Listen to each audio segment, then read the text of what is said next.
My beloved child, let your heart grow still before my gentle call.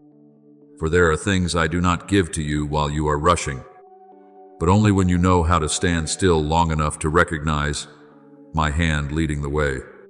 You once thought that if you were not faster, if you did not hold on tighter, if you did not seize it before others did, then what was good would slip beyond your reach. But I speak to you with the love of a father. What I have ordained for you will not be lost because of your peace. A true blessing does not require you to push your way in to claim it. The door I open does not require you to break the lock. The portion I have reserved for you does not require you to live in panic as though all of heaven could forget your name. What comes from me carries my rhythm, my timing, my mark. And when you walk with me, it will recognize you as a seed recognizes the rainy season, as the dawn recognizes the horizon, as a child returning home recognizes the roof of their father's house.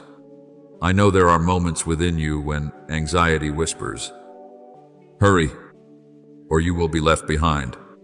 That voice makes your heart rush, clouds your mind, and makes you think you must act even when clarity has not yet come. But my child, not every movement is obedience, and not every stillness is delay. There are times when moving forward is right, times when waiting is wise, and times when simply placing your hand in mine will help you understand that you are not being led into emptiness, but brought to the right place, at the right time, in the right way. If you run ahead of me, you may arrive before a door that is still closed and become weary because you think you have been rejected. If you allow fear to paralyze you, you may remain standing in a place I have already called you to leave. But when you keep pace with me, you will not be driven by panic, nor held back by doubt. You will walk in gentleness, steadiness, and precision. Remember this, I never act in haste. I am not threatened by time, pressured by circumstances, or confused by people. I am the one who knows when the rain must fall, when the soil must rest, when the flower bud must open, and when the door must turn upon its hinges. Therefore, do not measure the success of your life by the speed of others. Some people may seem to move faster than you. Some may appear to receive before you, and some may seem to have entered the very place you once prayed for. But I have not called you to live by comparison. Your path has its own rhythm, and that rhythm is not inferior simply because it does not look like someone else's. When your eyes keep chasing every footstep around you, you will forget my voice within the silence. But when you return to me, you will hear a gentle word, walk with me. Do not walk in the shadow of others. I want you to understand that peace does not make you weak or passive. Peace is strength, placed in its rightful position. A person who has peace is not someone who does nothing, but someone who is not commanded by what is false. Peace helps you know when to speak and when to be silent, when to open your hand and when to hold back, when to step through and when to wait for a clearer sign. Fear often makes you hurry, but peace makes you precise. Fear makes you see every opportunity as the last train leaving, but peace reminds you that I am the one who governs your journey. Fear pressures you to prove yourself, while peace reminds you that I knew you before anyone recognized you. For this reason, in the assignment I have entrusted to you, I am not only looking for a momentary outburst, but for gentle endurance through each day. There are people who want to shine for a moment, but cannot bear the weight of long-term faithfulness. I do not despise radiant beginnings, but I treasure what is preserved in secret, a heart that continues doing what is right when no one is watching, a hand that continues sowing when the harvest has not yet appeared, and feet that continue walking when emotions no longer carry them. Do not look down on consistency, because in my eyes, it is a kind of quiet authority. It needs no trumpet to announce it. no title pinned to its chest, no applause to confirm it. It is built through the small choices you repeat in uprightness. The authority of consistency is not cold rigidity, nor is it forcing yourself into a lifeless mold. Consistency is when you still return to what I have taught you, even when today's emotions change their color, when you remain kind though your heart has been wounded, when you keep your word though others have changed, when you still choose truth, even when you could benefit from what is easier.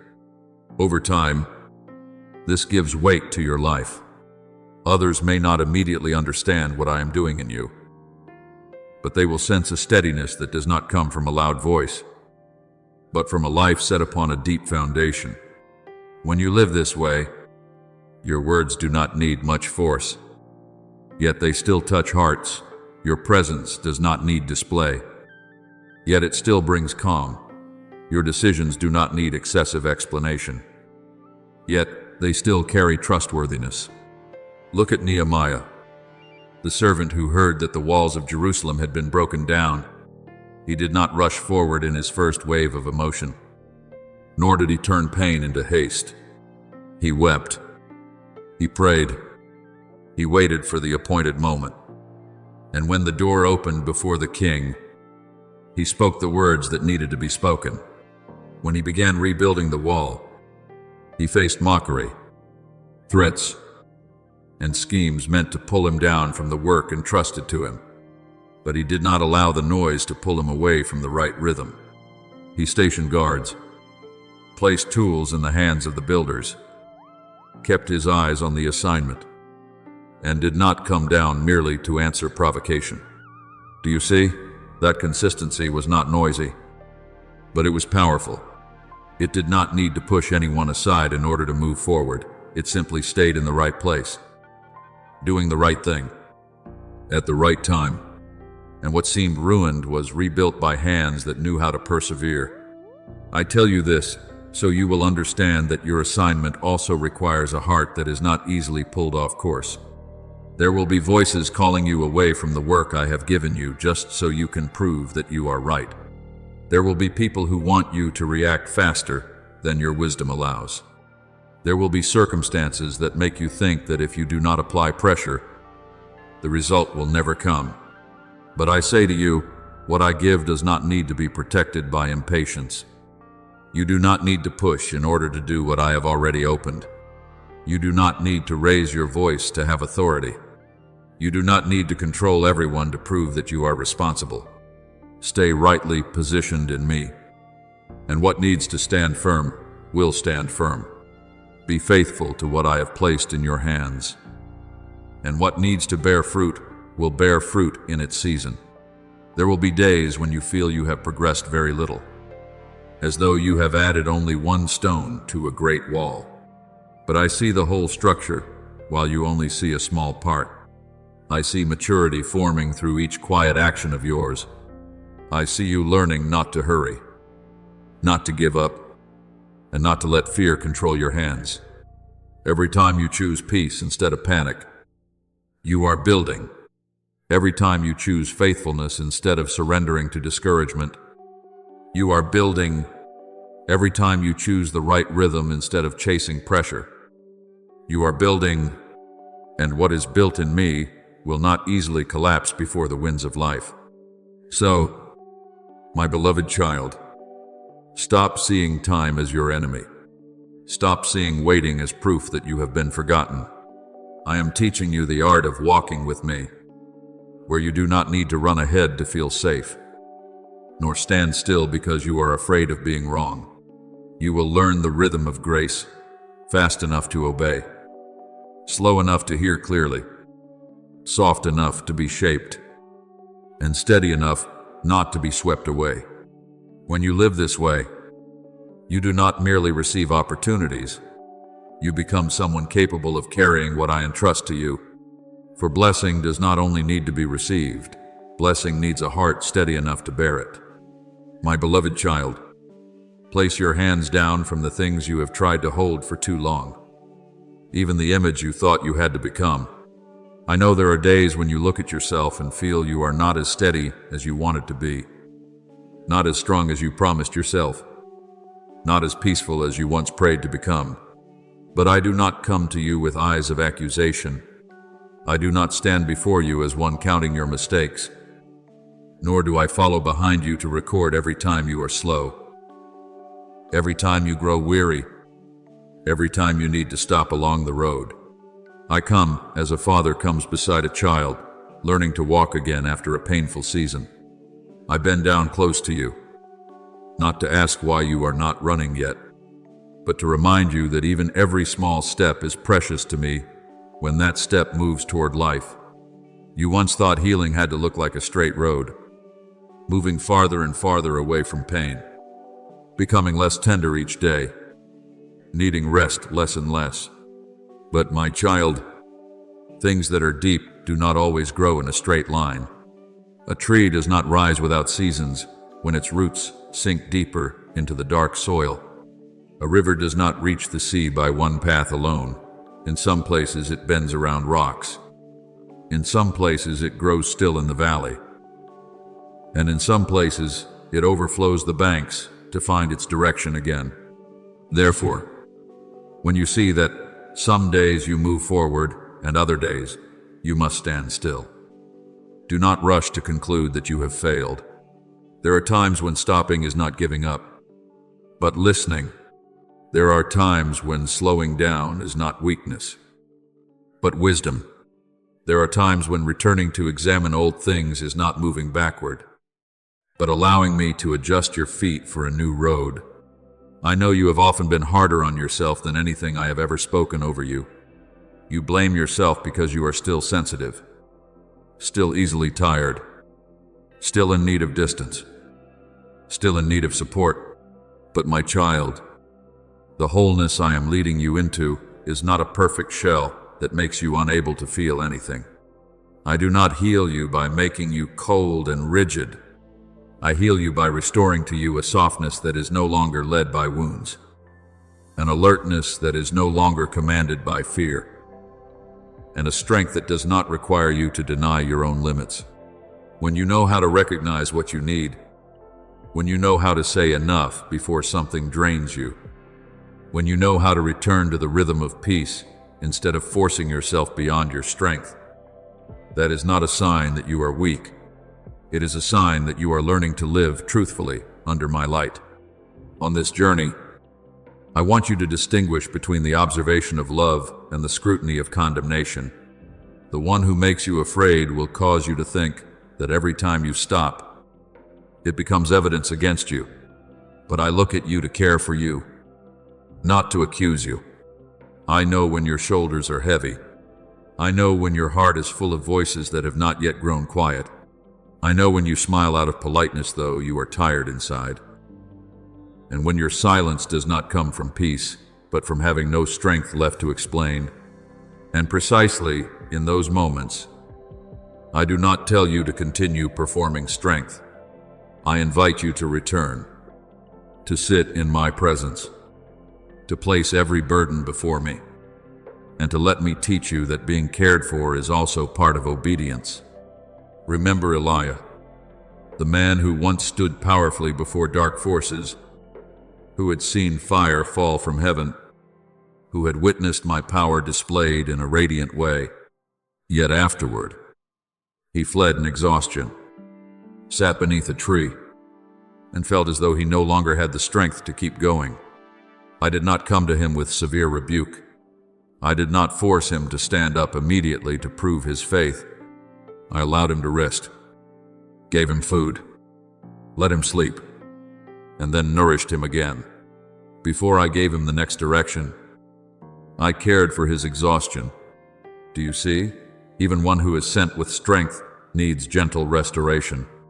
I did not view his weariness as something that diminished the value of his assignment. I met him in his limits and brought him into a deeper encounter, where my voice did not come through violent noise, but through a deep and gentle stillness. That story is not only for a time long ago, it is also the word I am placing before you today. Perhaps you have gone through battles that few people know about. Perhaps you have tried to stand firm for so long that you yourself forgot to ask whether you still had strength. Perhaps you have become accustomed to serving, responding, pleasing, and keeping everything calm until you began to think your own needs were something to hide. But I have not called you into a life of draining yourself just to be called faithful.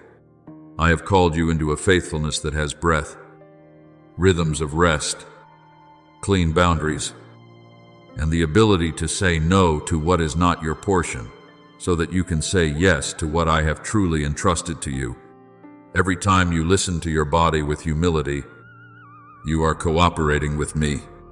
Every time you choose rest instead of pushing beyond your limits just to be recognized, you are placing your trust in me more than in your own endurance. Every time you establish a healthy boundary, not with bitterness, but with clarity, you are protecting the garden I am restoring within you. Do not underestimate those small choices. Heaven does not only see great actions done before crowds. I also see the cup of water you give yourself after a long day, the gentle refusal you speak to keep your heart from being drained, and the rest you allow yourself to receive, instead of letting guilt rule over you. These things may seem small in the eyes of the world, but when they are placed in agreement with me, they become precious stones on the road back to wholeness. There will be times when you need to change what you once believed was right. You once thought love meant always being available for everyone. You once thought strength meant never needing anyone. You once thought maturity meant enduring in silence. But I am removing from you the definitions that have wounded you. Love is not losing yourself. Strength is not denying your limits. Maturity is not living without needing comfort. I am teaching you a new wisdom: to give without erasing yourself, to stay without enduring what destroys you, to leave without carrying resentment, and to rest without fearing that you have become useless. My beloved child, I am not impatient with your process. I do not stand before you with a strict clock, telling you that you must be healed within the deadline people have set. I am the one who understands every hidden layer within you, every wound that needs light, every memory that needs to be soothed, and every habit of self-protection that needs to be replaced with trust. There are things I heal in a single moment, but there are also things I restore through many gentle seasons, so that you do not merely escape pain, but also learn a new way of living. I do not only want you to stop hurting, I want you to know how to live in spaciousness, in peace, and in the ability to receive what is good without fearing that it will be taken away. So when you have a weary day, do not call it failure. When you need to step back to breathe, do not call it weakness. When you realize you must adjust the rhythm of your life, do not call it losing direction. Call it the refinement of grace. Call it my hand, putting everything back into proper order. Call it the season in which you learn to walk no longer according to pressure, but according to gentle guidance. I will not cancel the journey just because you need to learn how to walk again. I will not leave you just because you are not yet used to the new rhythm. I will walk slowly with you, slowly enough that you will not be left behind, close enough that you will not feel alone, and gently enough that you will dare to believe you are still loved, even when you are not yet perfect. Lay down, my child, the things you have held so tightly in your mind for too long. Lay down the list of things you think you must do immediately so that you will not fall behind. Lay down the fear that if you do not answer everything, carry everything, and please everyone, you will be seen as lacking. Lay down even the need to be understood correctly in every story. Because there are times when you are exhausted, not because of what you do, but because you are trying to control how others see you. I see you more clearly than every human gaze, and my gaze does not pierce through you to judge you, but to heal you. I see what you hide beneath politeness, what you swallow in silence, what you avoid through busyness, and what you conceal behind words that sound ordinary. There were seasons when you had to learn to be strong in a way that grieved my heart. You were strong, not because you did not hurt, but because you once believed there was no place for you to hurt. You were strong, not because you did not need support, but because you had been disappointed while waiting for someone to stay. You were strong, not because you did not know exhaustion, but because you feared that if you stopped, everything you were holding with both hands would fall apart. And so, you became the watchman of your own life. Awake within, even when your body lay down. You watched every word so you would not offend anyone. Every expression so you would not be called weak. Every need so you would not be seen as a burden. And every joy so you would not be misunderstood as selfish. You lived in a tense alertness, thinking it was wisdom, but in truth, it wore you down. I know the armor you put on was not meant to resist me. It was woven from the times you had to protect yourself, from words that made you shrink back, from moments when you opened your heart and were not received, from the days when you learned that appearing fine was safer than admitting you were hurting. That armor may have helped you stand through storms, kept you from collapsing before harsh winds, and helped you keep walking when no one knew how much effort it required of you. But my beloved child, what once helped you survive is not always what will help you be restored. Some things were once temporary shelters, but they cannot become your lifelong home. Some defenses were necessary in the darkness, but when dawn comes, I invite you to take them off so that your skin may feel the warmth of love again. Do not be afraid of gentleness. I know that for you. Gentleness may feel like unfamiliar land, because there you are no longer shielded by the control you know so well. But that is precisely where I want to meet you. I do not come to tear away your armor with force and make you feel exposed. I come as the one who patiently loosens each clasp, one layer at a time, until you realize that not every opening of the heart is dangerous. Not every softening leads to injury, and not every need for care is weakness. In my hands, you can be honest and still be safe. In my presence, you can cry and not be looked down upon. In my love, you can rest without losing your worth. Remember Hagar in the wilderness. She was pushed into a dry place, carrying her child and a water skin that was running empty, believing that every road had closed. When her strength was gone, she could no longer put on an appearance of strength. All she had left was her crying and the silent sky above her. But I saw her where no one looked for her. I heard the cry where no one imagined an answer could come. I opened her eyes to see the well of water nearby. The source of life that was not as far away as despair had made her believe. Do you see?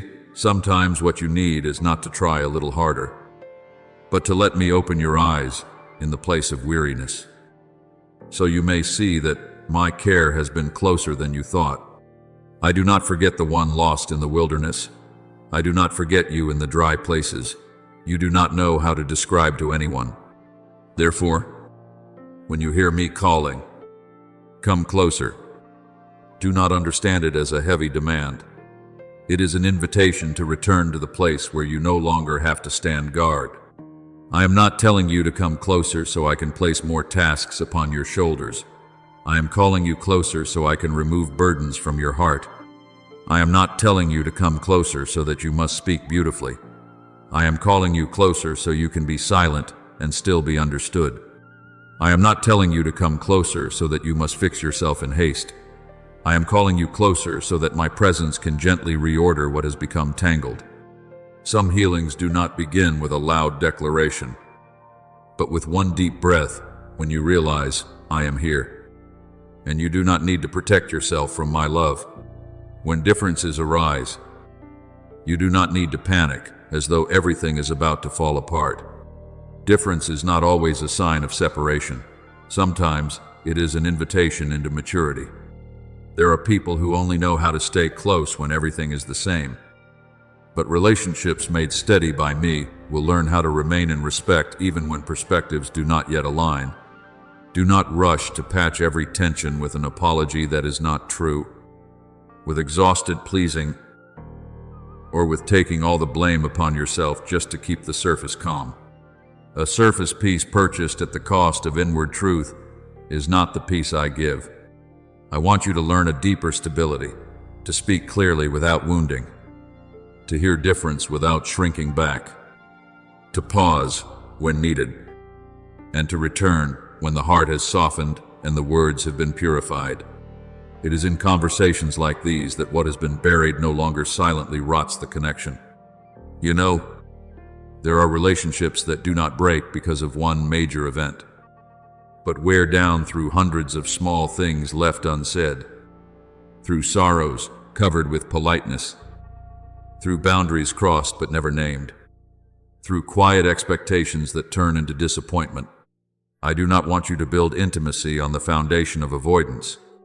I want you to step into truth with a gentle heart. Truth does not need to be sharp in order to have power. Truth spoken in love can open a path for healing. When you stop fearing the light, you also stop allowing darkness to control the way you love. And you will realize that as the relationships around you are restored to order, the resources within you also begin to return. You no longer spend so much energy guessing, pleasing, examining every word you speak, or maintaining an image that no longer fits the life I am restoring in you. Strength that once leaked through anxiety is gathered again for what matters. Attention, once pulled away by hundreds of voices, is brought back to its proper place. You begin to do less in panic, yet accomplish more with precision. This is not laziness. It is the sign of a reordered life. When there is less chaos within you, your actions become more focused. When your heart is no longer torn in many directions, your hands work with new clarity. I want you to treasure that rhythm of life. When you do one thing, be fully present in that thing, and do not let your mind run ahead to 10 things that have not happened yet. When you rest, truly rest, without lying down under guilt, without letting silence be filled with self-accusation. When you speak, speak enough, neither showing off to be noticed, nor shrinking back until you lose the voice I have placed within you. When you are silent, let that silence have purpose, not as a cold wall, but as holy ground where words can mature, where the heart can settle, and where wisdom has room to speak. This is the rhythm of someone who has passed through chaos and no longer worships busyness. This is the rhythm of someone who knows that strength does not lie in always moving, but in moving at the right time, in the right way, from the right source. Remember Martha and Mary in the little house in Bethany. One was busy with many things to manage. Her heart pulled in many directions by the pressure of service. The other sat in attentiveness, listening to what was necessary before her. I do not tell that story to diminish hard work, for service also carries beauty. But I want you to see that even what is good can scatter your heart if it loses presence. Sometimes you may do much and still be far from peace. Sometimes you may do less, yet touch exactly what I am prioritizing. Maturity is knowing the difference between what must be done and what you do out of fear of being judged. Maturity is knowing that not every call is an assignment. Not every need before you is your portion to carry. And not every urgency from others must become your burden. As you enter that maturity, I will make you stable without making you rigid. You will not become cold, distant, or emotionless. Instead, you will become softer, yet not easily swept away. You will know how to love without losing yourself, listen without taking on every burden, and draw close while still keeping clear and healthy boundaries. Praise will no longer lift you so high as though your worth had just been born from someone else's mouth. Criticism will no longer drag you into the depths as though one sentence could erase what I have placed within you. You will know how to receive grounded feedback. Let go of judgment that lacks love. and keep walking without needing to stop too long at every passing glance along the road. My child, comparison often appears when the inner foundation is not yet firm. When you do not know where you are standing, you will look to others to measure yourself. When you have not yet trusted the rhythm I have placed upon you, you will become restless before the speed of others. When you do not yet understand your own season, the fruitfulness of others will feel like an accusation against you. But I am laying your foundation again. That foundation is not built by applause, achievement, recognition, or superiority. It is built by your belonging to me, by what I have spoken over you, by the seasons in which you have been quietly faithful, and by the times you chose what was right even when no one recorded it. When the foundation is established, you do not need to display your growth in order for it to be believed. A tree with deep roots is not always noisy, but in its season, its fruit will testify for itself. Therefore, do not hurry to prove that you have matured. Maturity does not need to wear a loud garment. It appears in the way you react more slowly to what provokes you, in the way you know how to ask instead of conclude, in the way you do not turn every disagreement into a threat, and in the way you complete what matters without burning yourself out. It appears when you know how to apologize without destroying yourself, how to keep boundaries without bitterness, how to rejoice in another person's portion without doubting your own. These things may be quiet, but before me, they are more precious than much outward noise. I am making you steady without making you hard, deep without making you heavy, radiant without making you hollow in display. Continue walking in that rhythm. My child, let healthy relationships teach you to speak truth in love, to truly listen in humility, and to remain connected without losing your peace. Let your work be done with presence, not with scattered energy. Let your rest become a source of restoration, not an empty space filled with guilt. Let your silence be sanctified by purpose, and let your words be purified by grace. I am bringing you into a life with a foundation, where you are no longer lifted up and pulled down by temporary voices, but stand firm in what is lasting. And when you stand firm like that, your growth will not need anyone's permission to bloom. It will be quiet, pure, and in its rightful season, like a garden tended by my own loving hands.